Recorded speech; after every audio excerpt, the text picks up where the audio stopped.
We wanted to create a design challenge which would be very realistic for students and in which they could see the real life purposes for it. The challenge is very broad with very few restrictions, which allows for more creative and interesting responses.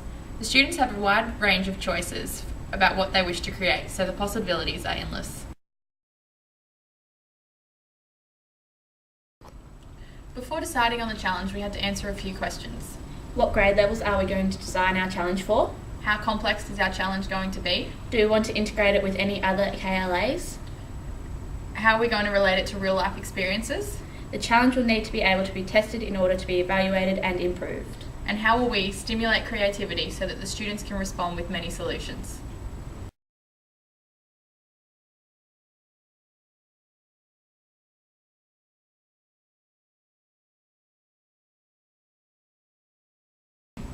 In a primary setting, there would be multiple ways of interpreting and representing the solution.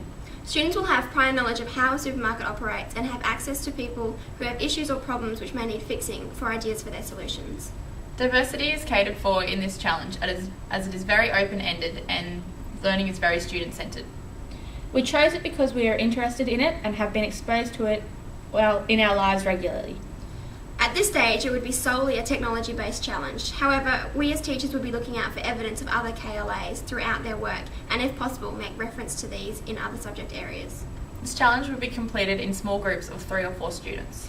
The only restriction is the challenge must be directly related to the grocery store, not the surrounding areas, for instance, the car park.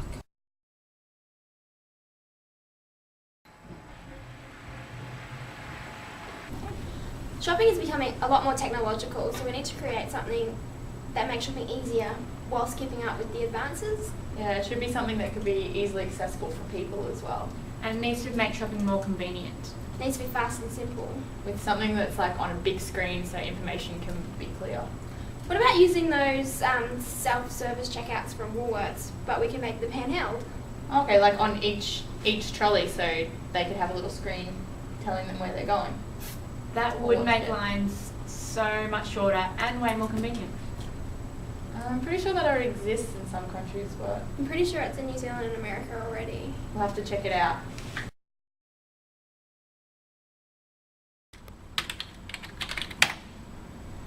What about there?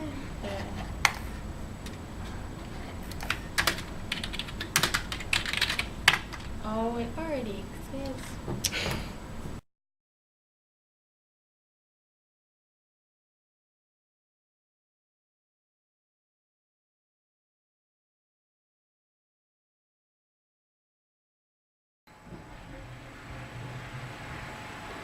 After we discovered our idea already existed, we had to start all over again. So that's when we came up with the idea of incorporating the Smart Trolleys initiative with the self-service technology that's in place at Australian Woolworths at the moment. So we'd have to consider the similar sort of ways to do it, like at the checkout at the moment. It has a wait system where you can't scan your next item until your first item's bagged. So we thought maybe incorporating that into the trolley with a wait system on the bottom.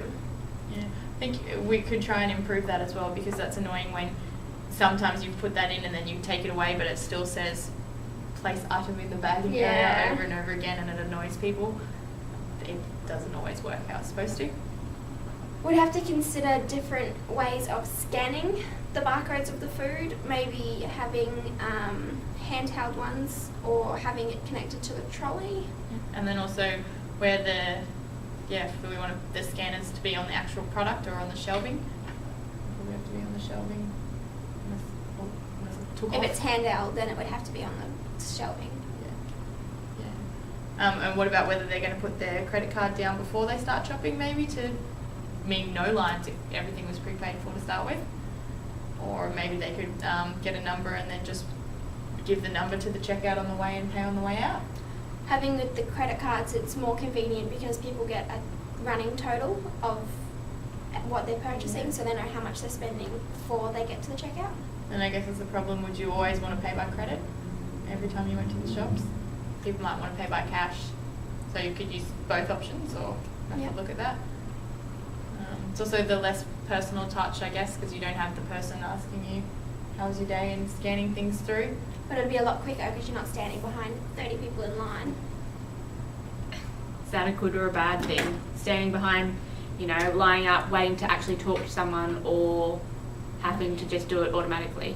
Yeah, it'd mean a lot of wage cuts for the company. Lots of jobs. Yeah, which is the bad Throughout thing. Australia, in companies that are Australian. Unless we still had the manual checkout option for the probably older generations who Yeah. are not willing to accept the technology. Or would have no idea how to use it, probably more to the point. I guess you'd have to use both. If this was to become the new way that people would shop, it would have to be phased in definitely over a long period of time. Well, let's research it and see if it can be done.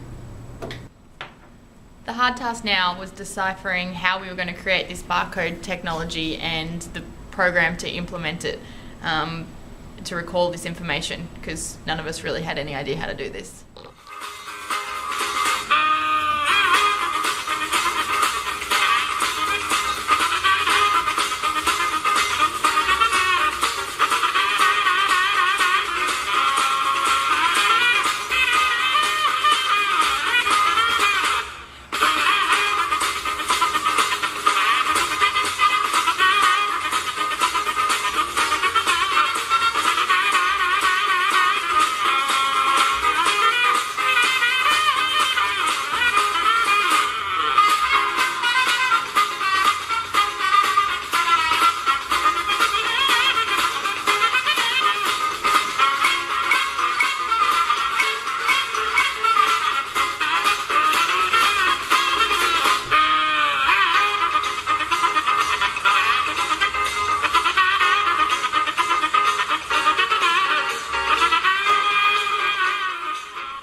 I know the technology definitely exists. Hey, I found this barcode scanner online. It'll definitely do what we want it to do, but it might be a bit expensive. Hey guys, look! I've got this barcode scanner on my phone. I wonder what this does. I wonder how it works. Just like this.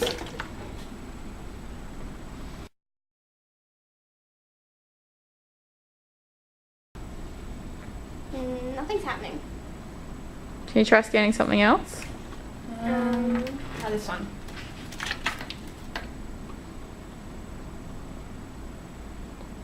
It's like reading it, but it's not picking anything up. Okay, well, let's find out how we make it work.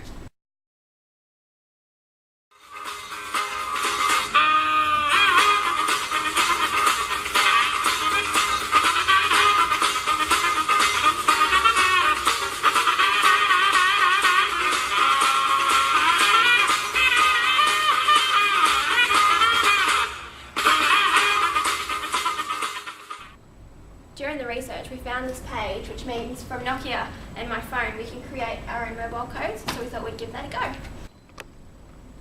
This technology is really cool, so we can use phones and our own barcodes to scan the product. What about if we're using mobile phones, why don't we create something more personal, like a more personalised product?